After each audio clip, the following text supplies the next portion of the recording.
A nivel de expectativas del área va a tender a mantenerse por lo menos de lo que fue el año pasado, la campaña pasada. Vemos el maíz un crecimiento sostenido y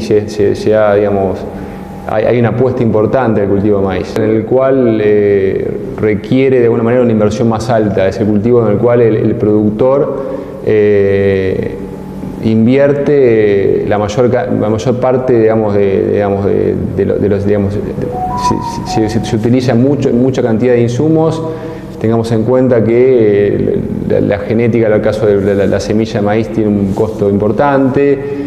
El incremento en el costo de fertilizantes en el último año, en el último semestre, también generó un aumento en el costo de implantación del cultivo. Entonces la financiación es muy importante. La verdad que en estos últimos años las financiaciones no fueron de las más atractivas en cuanto a tasas de interés y eso, pero digamos, en general se ha financiado. El productor de alguna manera trata de cubrirse comprando y tomando posición y de esa manera también escapando un poco a un tema inflacionario, un tema dólar y eso. Y bueno, dentro de cada uno con su proveedor habitual ha conseguido de alguna manera una financiación que le cerró en su esquema productivo, ¿no? Y estando a tan pocos días de sembrar maíz, ¿qué costo van a tener los productores agropecuarios del partido 9 de julio para implantar una hectárea de maíz? Sí, bueno, como te reiteraba recién, la verdad que el maíz siempre es el cultivo en el cual se desembolsa la mayor parte del dinero. Y en los últimos meses el aumento de fertilizantes ha sido importante, pero hoy tenemos que hablar de por lo menos, valores cercanos en dólares estamos hablando de $550 por hectárea, que traducido en pesos hoy son 55 mil pesos por hectárea que el productor necesita para implantar una hectárea de maíz, ¿no? ¿Cuál es un número importante? Si uno lo lleva a volumen de hectáreas, la verdad que la inversión es altísima. Y en cuanto a soja, ¿cuál es el costo que van a tener los productores para sembrar soja? Y si vuelve a repetirse una mayor área o un crecimiento en lo que es soja de segunda. Sí, a ver, la realidad es que el cultivo de soja, sobre todo soja de primera, en los últimos años viene decreciendo el área de soja de primera, ¿no?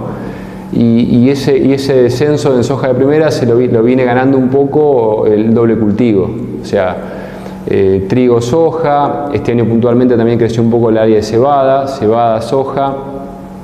Va a ser de alguna manera que esa merma, en el área de soja de primera gane terreno el doble cultivo, digamos.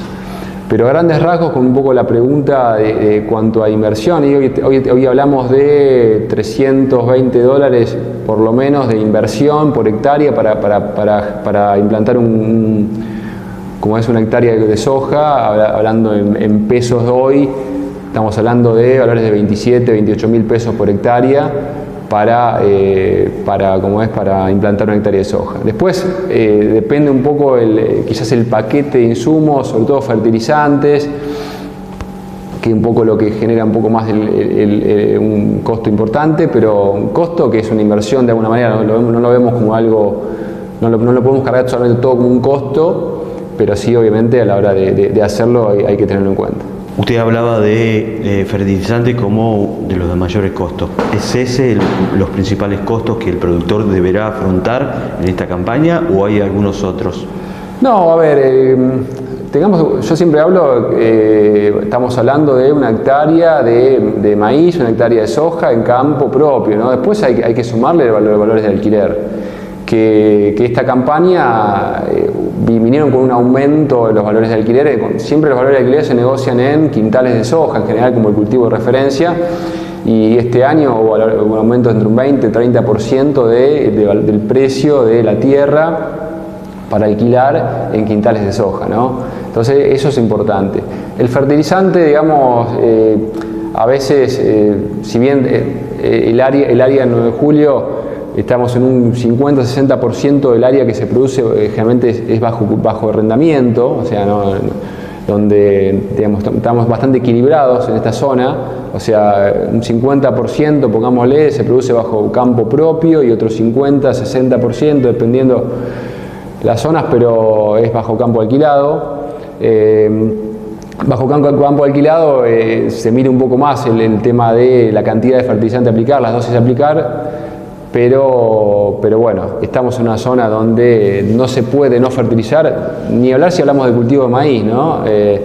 Y cuando hablamos de soja, estamos en una zona con niveles de fósforo por debajo de los niveles críticos, o sea, niveles donde estamos en zonas donde la probabilidad de respuesta al agregado de fertilizante fosforado es muy alta porque los niveles de fósforo en el suelo son muy bajos.